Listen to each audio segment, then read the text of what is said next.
масштабная церемония открытия Олимпийских игр в истории. Ошеломляюще приятное впечатление. Рекордная аудитория. Это самое смотрибельное зрелище в мире. Миллиарды людей видят другую Россию. Россию современную, сильную, умную, тонкую. Наивысшая точка национального престижа, которая может рассказать всему миру, что такое Россия. Революционные решения. Эта церемония самая сложная с технологической точки зрения за всю историю проведения Олимпиады. Это очень амбициозное шоу. Впервые в истории создана подвесная система на крыше стадиона. Было создано театральное пространство, где можно преодолевать гравитацию. Лучшая в мире команда. Творческая группа во главе с Костылевичем очень много отдали церемонии. Это большой титанический труд. Речь идет о тысячах людей. Это очень напоминает военную операцию. Ты на войне. Не спят ночами на протяжении 2 лет. Каждый готов умереть за страну, за победу, за самую крутую церемонию в мире. Мы делаем невозможное. В России возможно то, что в другой стране не подлежит даже обсуждению. Конечно, было на этом пути очень много драматичных страниц. Это было настоящее испытание. Как бы трудно ни было. Результат налицо.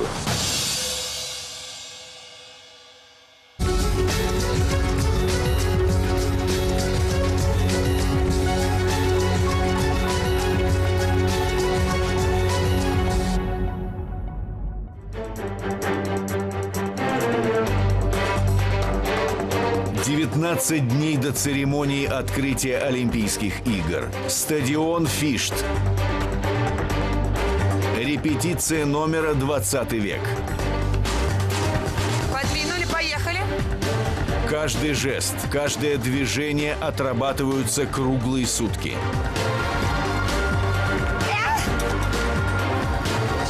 Ребят, уходим в бок. Сотни людей обеспечивают работу, находясь на крыше, под сценой, в северном и южном навесах стадиона.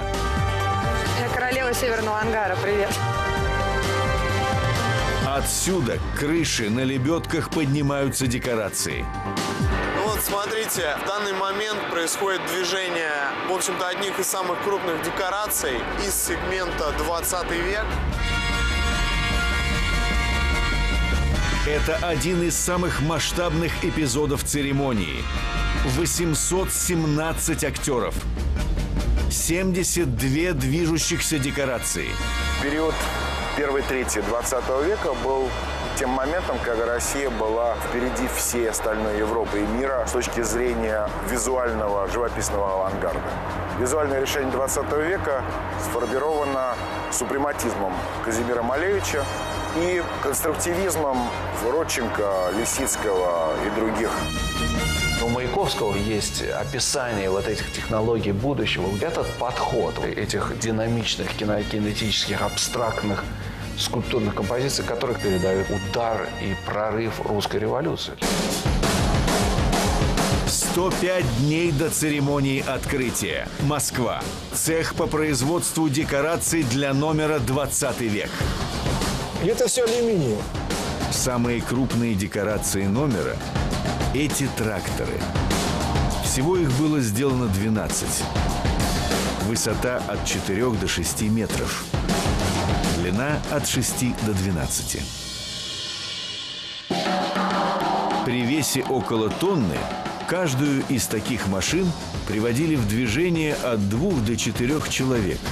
Педали отвечали за вращение декоративных шестеренок.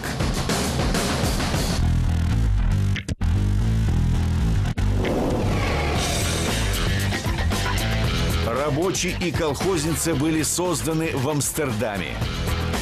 Выглядит даже лучше, чем оригинал. На объектах существуют такие элементы ржавчины, то есть они в точности воспроизвели. Каждая фигура сделана из прочной синтетической ткани. Фигура состоит из огромного количества трубок, соединенных между собой. И это, конечно, уникальное произведение.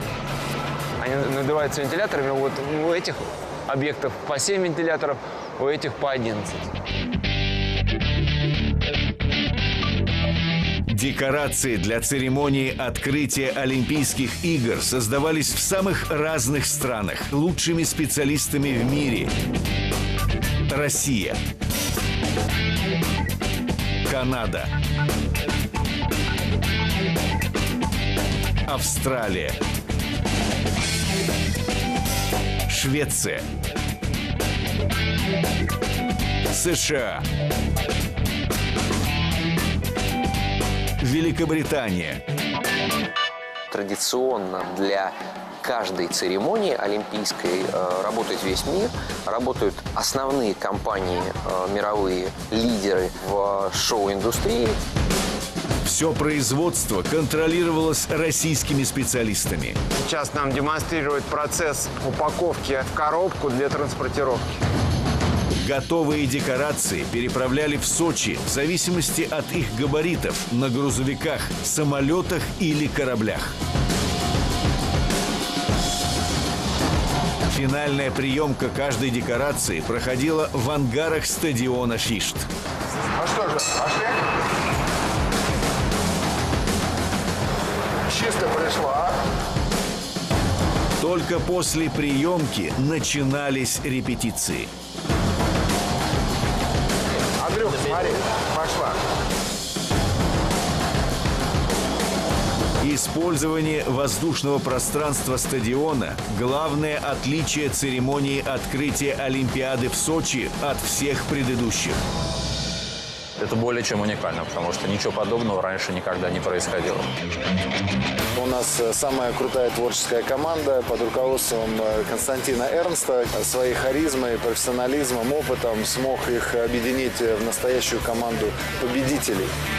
Генеральный продюсер церемонии Константин Эрнст. Он с самого начала руководил всей работой по открытию Олимпиады. Я очень хорошо помню момент, когда Константин заговорил о своих целях. И тогда я понял, что его цель — создать самую крупную церемонию открытия зимних Олимпийских игр в истории. Стало ясно, что мы на пути создания чего-то феноменального.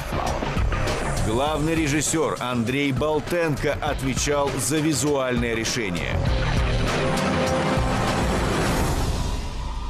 Автор всех декораций Георгий Ципин, главный художник церемонии.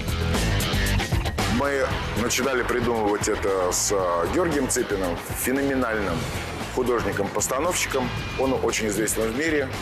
Он уроженец нашей страны, выпускник архитектурного института. Ципин поставил несколько знаменитых бродвейских мюзиклов, работал с цирком «Дю Солей». Ему предлагали делать открытие Олимпиады в Пекине. Я долгое время вел переговоры с китайцами, но в конечном итоге отказался, потому что это очень сложное и невероятно страшное мероприятие, в котором, чтобы участвовать, надо быть просто безумцем. Но предложение участвовать в открытии русской Олимпиады Георгий принял сразу. Я просто почувствовал, что, наверное, мой долг это сделать.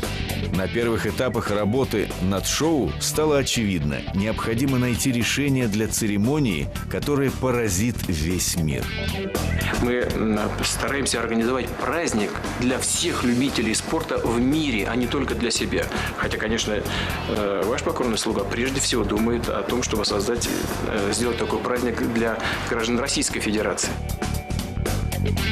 Мы решили, чтобы для того, чтобы сделать что-то свежее, необычное и более точно эмоционально, мы отправимся в воздух. Вот мы, собственно, хотели создать на этом крытом стадионе ощущение не только поля, но и ощущение неба.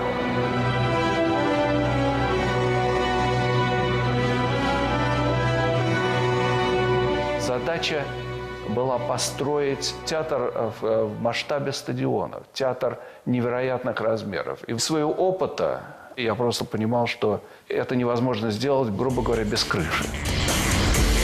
хотя это казалось полным безумием на тот момент, собственно, это и продиктовало сложнейшую систему стадиона. Ничего подобного в мире нет. Стадион фактически полностью перестроен именно для церемонии.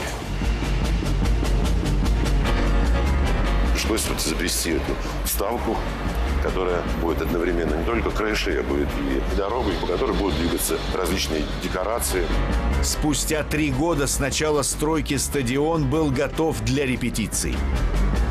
Мне кажется, что коллективными усилиями удалось создать уникальный абсолютно стадион. В общем, прецедентов такого рода в Европе практически нет. Константин Ильич, это вы в известной степени были архитектором, потому что под ваш сценарий открытия и закрытия стадион-то делается. Первые тесты движения кареток под крышей стадиона состоялись всего за 2 месяца до начала церемонии открытия. Эту каретку крепят сейчас на фрагмент трека. У каждого трека есть съемный элемент для установки кареток. Отладка работы механизмов велась круглосуточно. Они перемещаются с юга на север, неся декорации. И когда декорации снимают, каретки должны тихо вернуться обратно на свою базу, чтобы зарядить другие декорации. Поверхность крыши имеет изогнутую форму, поэтому по мере того, как каретки двигаются, увеличивается длина тросов, несущих декорации. Максимальная высота, на которой проложены рельсы, 75 метров. Минимальная – 35. Первая часть каретки заходит вот на этот переклон. Они сверху усилия. То есть каретка поднимает каждую 1,5 тонны. Но скорость медленная, все равно... Но в этом месте сигнал идет, что усилие больше, чем 1,5 тонны, и она останавливается. Когда работа кареток была отлажена, под крышей началось тестирование движения декораций. И только после этого, за 8 дней до церемонии, впервые к крыше поднялась главная героиня шоу.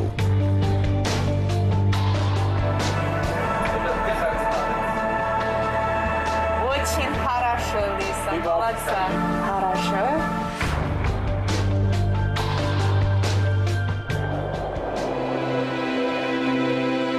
Девочку зовут Лиза, но она играет девочку, которую зовут Любовь. Таким образом, ребенка, который сам в своих снах видит историю России, и в какой-то степени она сама символизирует нашу Родину. Потому что Россия – имя женского рода. И если кто-то и должен символизировать ее, то женщина или девочка. 60 дней до церемонии открытия. Краснодар. Последний день Лизы в школе. Сюда она сможет вернуться лишь через несколько месяцев. Впереди только тренировки.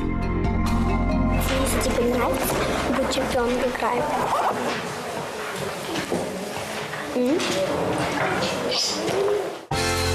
Лизу отобрали на кастинге. Девочка стала лучшей из 8000 претенденток. Она чемпионка Краснодарского края по художественной гимнастике. Это часть. Остальная часть еще на чердаке освещает. Но главная причина, по которой выбрали именно Лизу – открытая и жизнерадостная внешность. Она просто действительно очень спортивная, ничего не боящаяся, красивая девочка. Когда у нас была репетиция, выбирали, меня выбрали. Маме позвонили, тренер, что мы будем заниматься. 30 дней до церемонии открытия. Москва, телецентр. Съемки 3-минутного фильма Антона Ненашева «Алфавит», с которого началась церемония открытия Олимпиады. Давайте, ребят, приготовились, камера. Поехали. Родители Лизы, и мама, и папа – таксисты. В шоке все были. Что такое не может быть. Не верилось до тех пор, пока не оказались билеты электронные на руках. Характер очень сильный, очень непростой. Как были молчуньями, так и остались. Звездная болезнь нас не коснулась. Живет семья в небольшом доме на окраине Краснодара. Каждый день отсюда девочка ходила на тренировки. Она работала в спортзале с утра до вечера. Причем нагрузка, которую дал ей тренер, самой Лизе часто казалась недостаточной. Она охраннике на вахте сказала, что она забыла форму. Вернулась в зал, включила сама свет и стала тренироваться. Сначала разминка у нас, потом одевает и я летаю. И она летает над своей родиной. Она летает над островами, каждый из которых символизирует какой-то уголок родины. Камчатку, Среднюю полосу, Урал, реку Лену в Сибири. Идея России как волшебной земли в небесах. Россия как плывущее видение в облаках. Острова предстали перед зрителями под аранжировку половецких плясок Александра Бородина. Каждый из куплетов, каждый из частей которых обработан в национальном стиле от якутского пения до кавказских вариантов пения. Аранжировку для хора создала команда под руководством композитора Игоря Матвиенко. Верная интонация была найдена после десятков репетиций. Сейчас все микрофоны одновременно мы слушаем просто.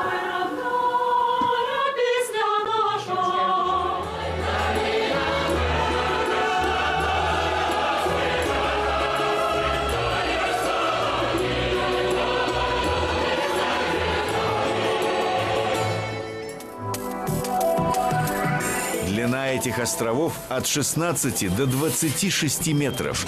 Вес каждого около 5 тонн.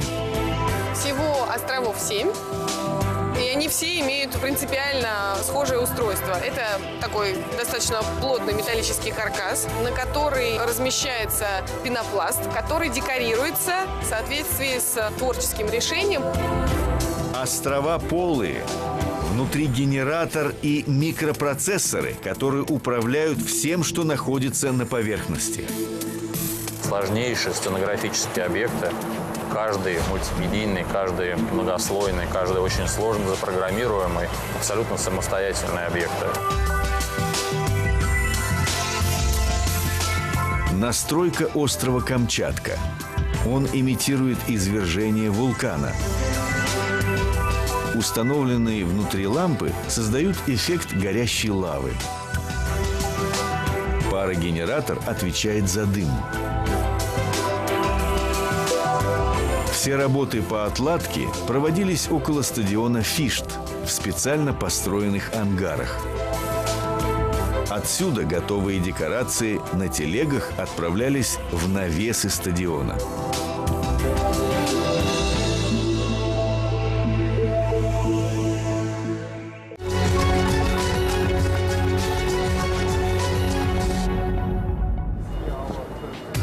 «31 день до церемонии открытия.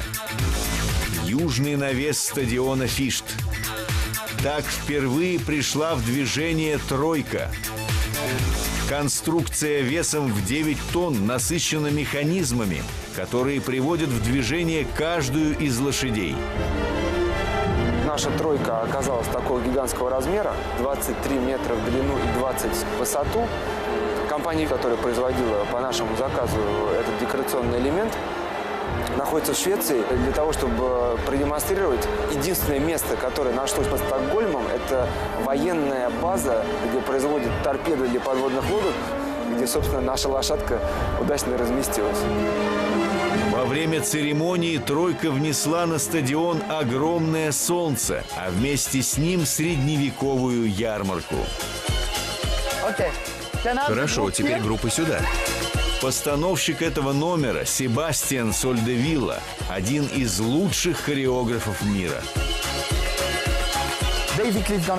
Действо превращается в огромную карусель для детей. Это средневековье, время праздника. Идея в том, что люди собираются вместе, создавая душу России. В этом номере приняло участие больше 500 человек. Первые репетиции проходили в Краснодаре. В конце декабря труппа перебралась в репетиционные тенты у стадиона «Фишт».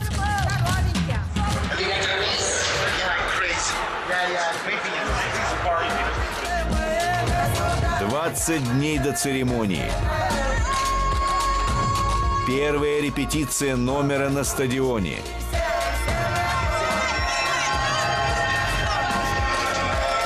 Добро пожаловать!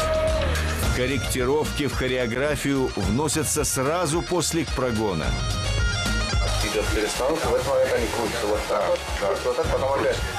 Да, я согласен. Я согласен, это правда. Но они должны крутиться. Они сейчас не крутятся. В Средневековье мы решили через несколько важных образов. Через собор Василия Блаженного, который до сих пор продолжает поражать соотечественников и иностранцев. И в значительной степени через Дымковскую игрушку, которая, с одной стороны, является древним народным промыслом, а с другой стороны, вещь актуальная, очень свежая. Купола надуты гелием.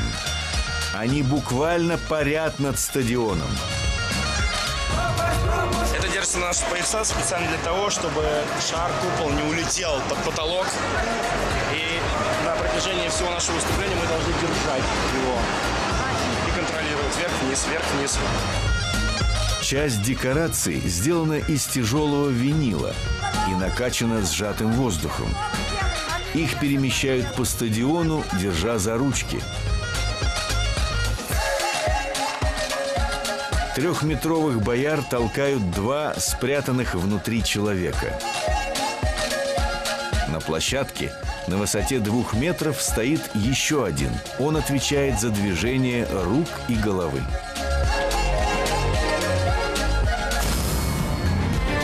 Все действия во время церемонии выполнялись согласно посекундному сценарию. Команды подаются из центра управления, который расположен на западной трибуне стадиона. Вот, а это вот вообще вся система управления. Вот здесь Джулия, которая, собственно, шоу-кулер, у нее все расписаны ходы, и она всех запускает. Она дико позитивный человек. Так, у меня такое ощущение того, что все будет хорошо. Получив команду, ответственный за сегмент по цепочке передавал ее другим исполнителям. День открытия Олимпиады. 4 часа до начала церемонии. Ребята, 20 век, группа подойдите к столу кастинга в центре зала. Так из зоны ожидания на грим и макияж приглашались артисты массовки. Вначале на лицо каждого наносят тон. Затем артист переходит на грим.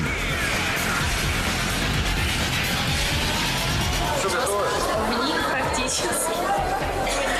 Прическа еще. Затем укладка волос. За каждый этап отвечает группа визажистов. Через них проходят десятки человек. Я не могу вам сказать, не знаю, не считала много. В центре зала готовят к выходу главную героиню церемонии. Конечно, волнуюсь.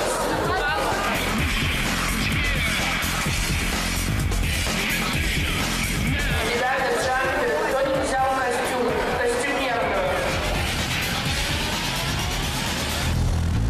Хореографы, отвечающие за постановку номеров во время церемонии, как и на репетициях, работали в центре управления.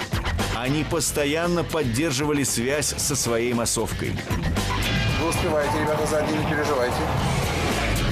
Хореографы, на мой взгляд, выступают здесь в роли режиссеров сегмента, потому что я бы не называл их просто постановщиками танцев, постановщиками хореографии. На мой взгляд, это работа сродни режиссерской. То, что они делают, принося весь свой опыт и умение, это очень сложно переоценить. Всю свою жизнь втайне мечтал, конечно же, поработать на столь масштабном шоу. несмотря на то, что я всю жизнь об этом мечтал, я не предполагал, что это так сложно. В философском аспекте у меня это все из серии «Бойтесь своих желаний». Здесь, в центре управления, напряжение достигало максимального уровня. Хорошо. Намного лучше. Благодаря прямой связи постановщики контролировали все до мелочей. 5, 6, 7. Раз. Каждому артисту была выдана беспроводная радиосвязь с ушными гарнитурами, которые они надевают и слышат все команды постановщика, балетмейстера или ассистентов. Не улыбайся, девочка, в центре. Я же просил, лица серьезные, тебя видно.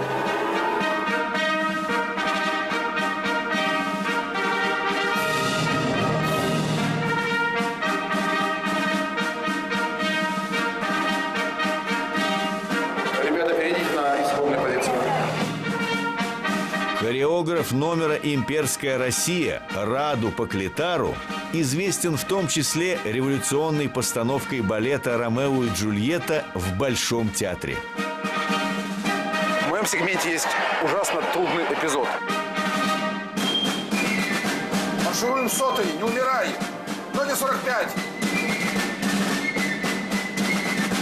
В марше должны быть идеальные совершенно линии. И я вот до сих пор боюсь, удастся ли нам сделать это достаточно перфекционистски.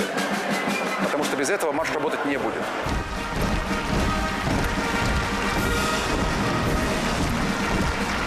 В результате изнурительных тренировок была достигнута идеальная синхронность движений всех артистов. Это история о романтической России, России, победившей Наполеона, России, в которой жили Пушкин, Лермонтов и Гоголь. В России, которая слишком поздно отменила крепостное право, и России, которая закончилась с Октябрьской революцией, с расстрелом царской семьи. Выпад. Сюда, вот. Так, а теперь мы с тобой проходим. Вот, немножечко так, я должна вот здесь оказаться.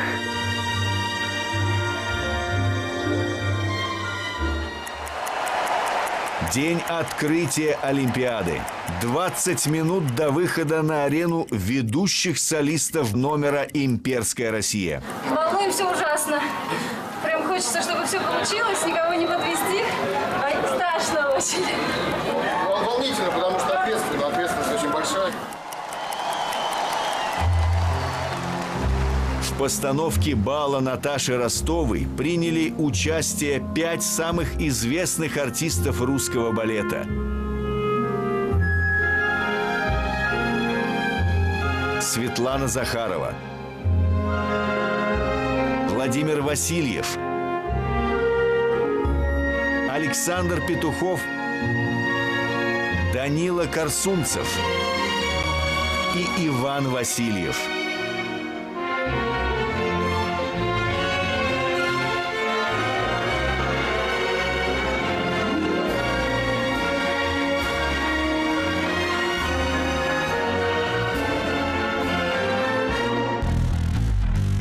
В церемонии открытия приняло участие около 2000 артистов массовки, большинство студенты. Для того, чтобы они ориентировались на стадионе, на арену была нанесена специальная разметка. Такие же ориентиры были и в репетиционных тентах. Сейчас мы находимся в репетиционном тенте, где, как вы видите, все у нас разграничено по буквам алфавита и цифрам. Вся техника у нас выдвигается на координатах. Реквизит выносится по координатам. 20 дней до церемонии открытия. Первая примерка костюмов. Талию убираем в объемах, регулируются складки внутренние, чтобы они красиво лежали. Всего для открытия Олимпийских игр было пошито более 3000 костюмов.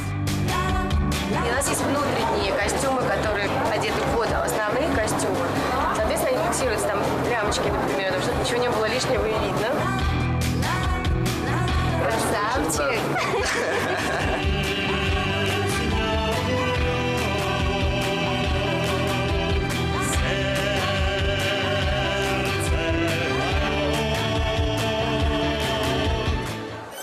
День открытия Олимпиады. 3 часа до церемонии. Слушаю 20 века. Проходим постепенно. Номер 8. Кто мальчик? Номер 8. В соответствии с очередностью номеров артистов приглашают на переодевание.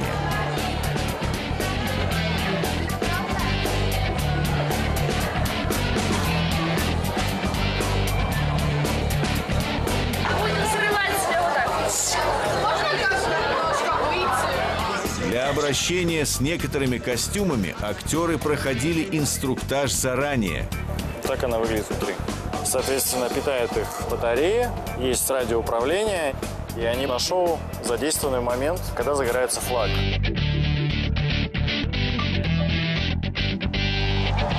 Светодиоды использовались и в медалях, которые при входе на стадион получил каждый зритель. Благодаря этому 40 тысяч человек стали неотъемлемой частью всего шоу.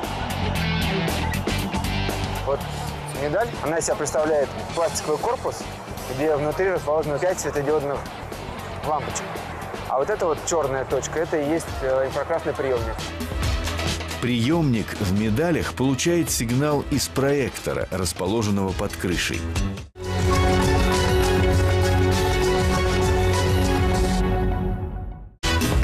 На протяжении всей церемонии стадион Фишт представлял собой гигантское интерактивное пространство. 120 проекторов подавали изображения на арену стадиона. Проекция сделана в основном российской командой под управлением Антона Сакара. Качество этой проекции одно из самых лучших в мире. Замечательно, что это делают наши соотечественники, люди, которые работают, опережая этот вид человеческой деятельности, очень высокотехнологичный и продвинутый. 24 дня до церемонии открытия. Первый тест проекции на арене стадиона Фишт.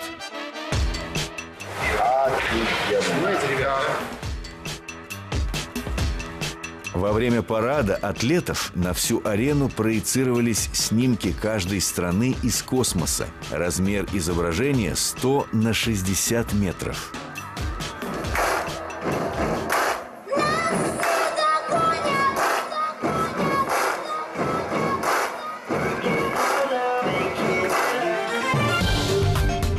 Рампа, из которой выходили атлеты, открывается за 17 секунд. Во время остальных номеров она совершенно незаметна.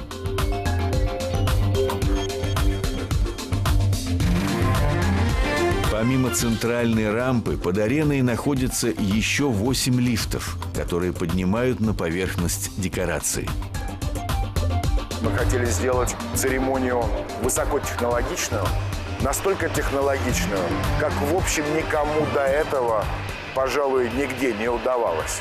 Потому что этот образ России как страны старомодной и заскорузлой нам глубоко отвратителен, он не соответствует действительности. 15 дней до церемонии открытия. Стадион Фишт. Гигантские символы Олимпиады. Белый мишка, зайка и леопард впервые вместе появляются на арене. Каждая фигура стоит на платформе. Это электромобиль. Внутри 2 человека. Один отвечает за движение тела, второй – водитель. Для помощи в управлении на фигурах установлены камеры. Изображение с них подается на экраны внутри платформы. Офигеть! Никто не верил.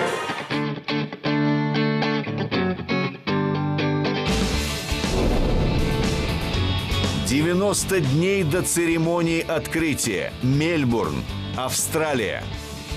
Техническая экспертиза белого мишки.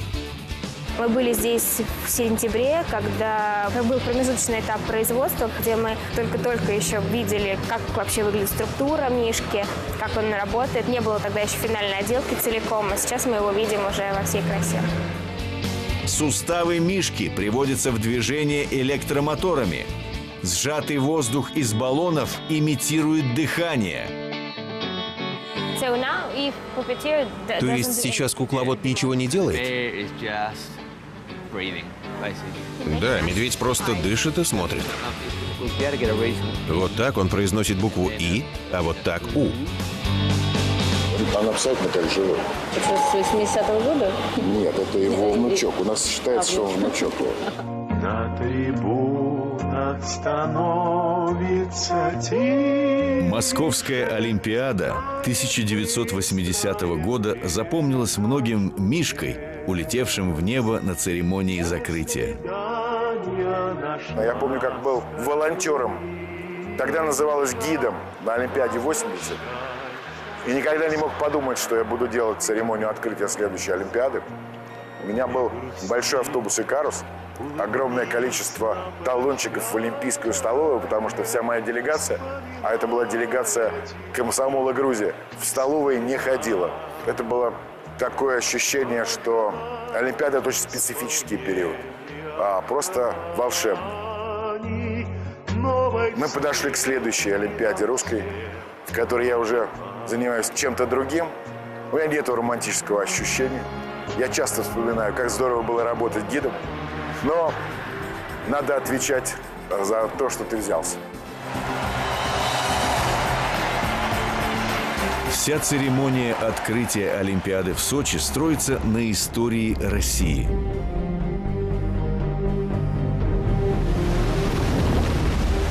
Трехминутный фильм Джаника Файзиева связал наши дни с Древней Грецией. В съемках приняли участие самые яркие звезды российского кино. Уговаривать мне не пришлось никого. Просто звонил, говорил, что будет. Костя Хабенский вообще приехал из Питера и в этот же день вечером улетал куда-то там в Швейцарию. Актеры снимались в виртуальном пространстве. Моря, леса, здания и даже некоторые персонажи нарисованы. По техническим возможностям могли снять только первые 8 гребцов, а остальных нам придется делать трехмерными. Покажи финальную последнюю. 72 дня до церемонии открытия. Москва. Режиссер показывает фильм создателям церемонии.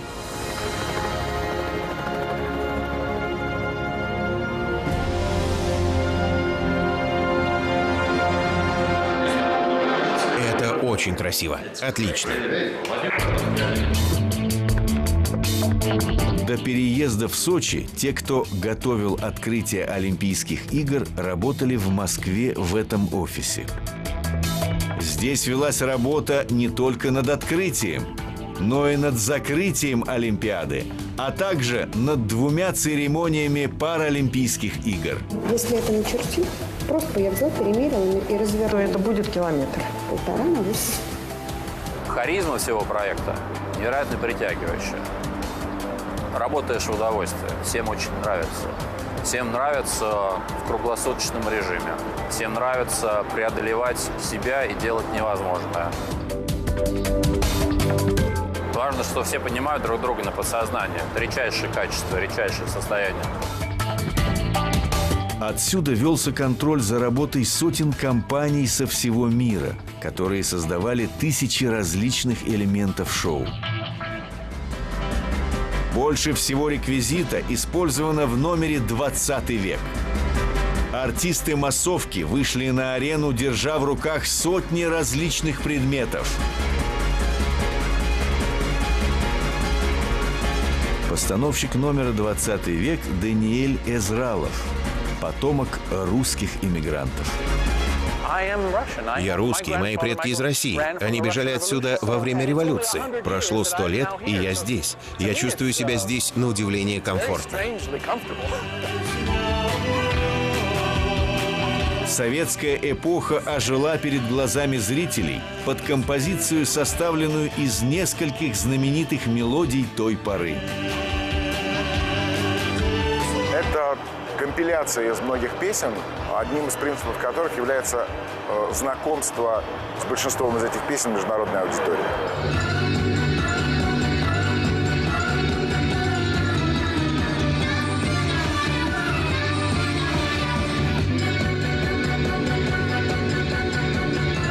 Так, доделаем это до идеала и сделаем две вещи. Посмотрим, как будет с Туралау, например, прикидки по хореографии на чистом Туралау и на этом. Я уверен, что на этом будет интереснее. Такой сложности произведения я в своей жизни не встречал.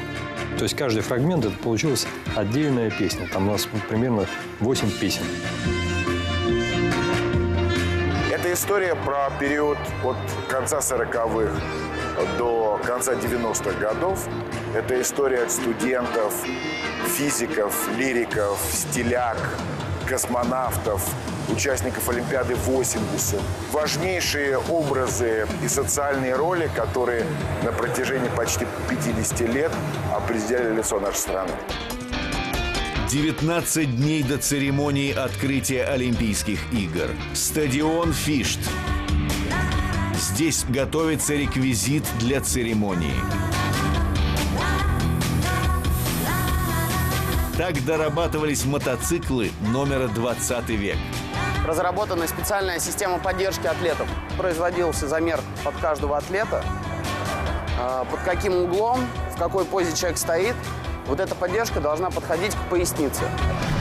Автомобили, использованные в номере 20 век, самые известные модели своего времени. За рулем каждой ее настоящий владелец. У нас есть несколько клубов в Москве любителей ретро-автомобилей. Хотелось, конечно, любыми путями попасть на открытие праздника. Ну вот и попал.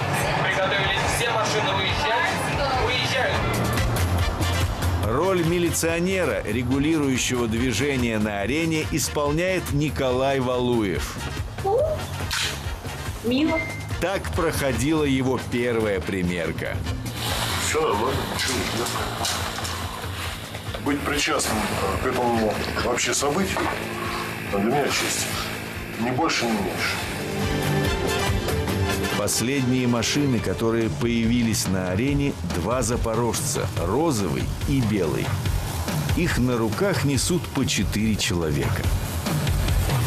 Слепок делали из настоящей машины, сделан из углепластика. Опускай потихоньку, я сейчас ее... Оп. Каждый держится здесь внутри за ручки. И бегут с ней. День открытия Олимпиады. 6 часов до церемонии. Реквизиторы разносят предметы к выходам на стадион. Ну, вот смотрите, вот как раз. Вот это должно быть на первом выходе. Вот это, соответственно, на седьмом, на четвертом. Ребят, и не забудьте, пожалуйста, всех танцоров предупредить о том, чтобы они включали канделябры. Это обязательно. Мы должны проверить контакты, чтобы были все соединены. И спрятать, чтобы не было видно на камере на съемке. Эти костюмы используются в номере «Голубь». В нем участвует 40 исполнительниц. Главная солистка – знаменитая на весь мир балерина Диана Вишнева.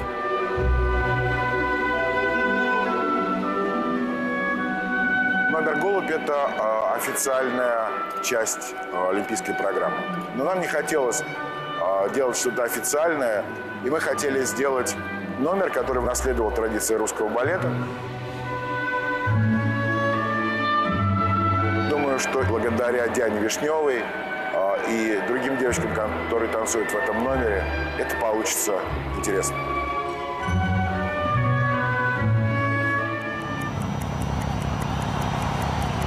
«10 минут до выхода на арену».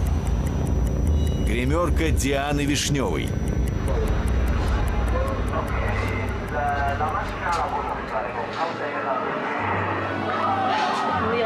Как, наверное, конечно, не сравнить со сценой, когда ты идешь на стадион, потому что понимаешь, что пространства совершенно другие. Ну, конечно, концентрация.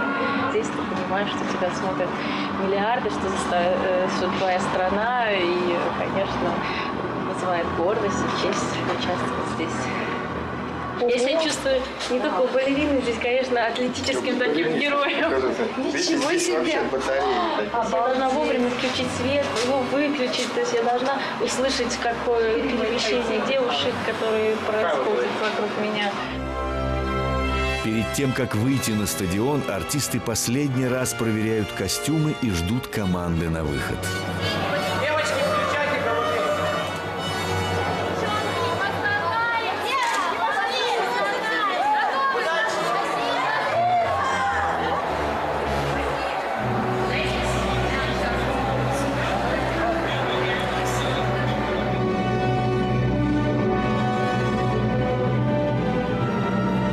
Девушки, выступающие вместе с Дианой Вишневой, профессиональные танцовщицы.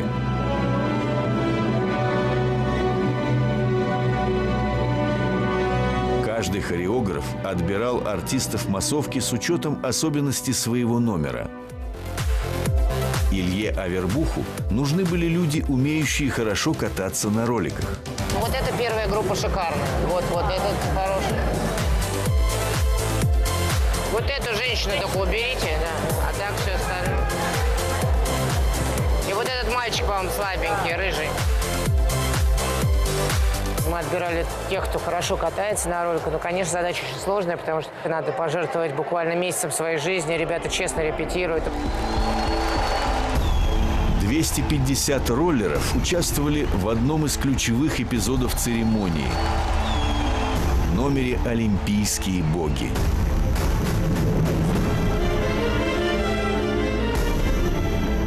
Встаньте сейчас все на своей точке, на 5 кругов.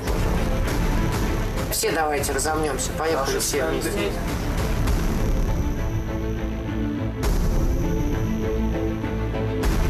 Подопечный Илья Авербуха создает довольно любопытную космическую картину. С одной стороны, это люди, а с другой стороны, это стартующие в небо созвездия, которые потом подкрепляются созвездиями, появляющимися в небе.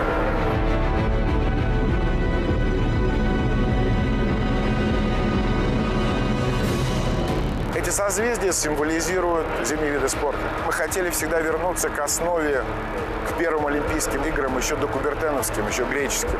В основе была Олимп. На Олимпе, как мы знаем, жили боги.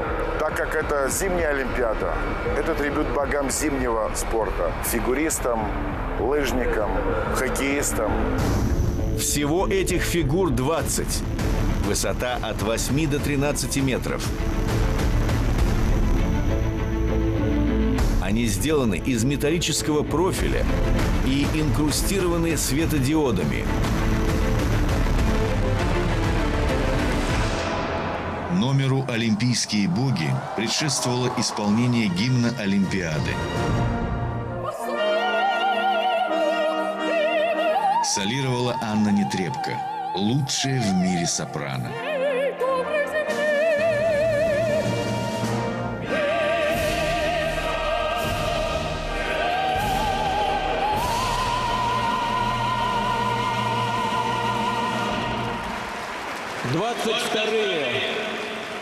Зимние Олимпийские игры в Сочи объявляю открытыми.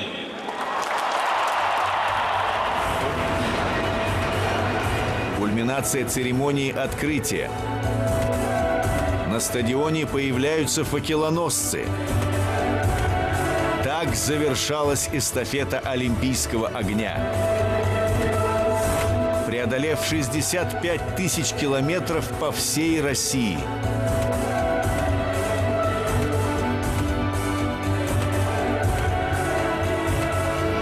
Олимпийский огонь зажигают легендарные спортсмены Ирина Роднина и Владислав Третьяк.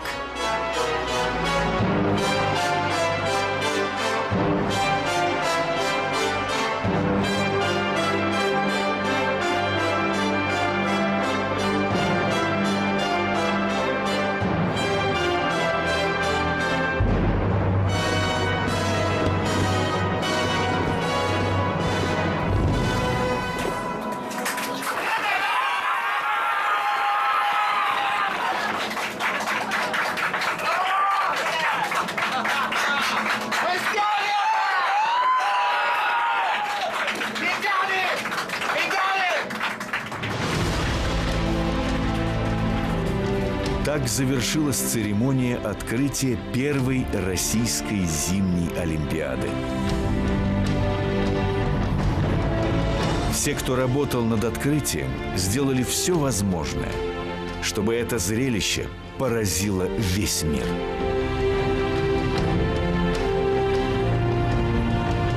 Чтобы каждый, кто увидел церемонию, узнал, что такое современная Россия и на что на самом деле способен каждый из нас.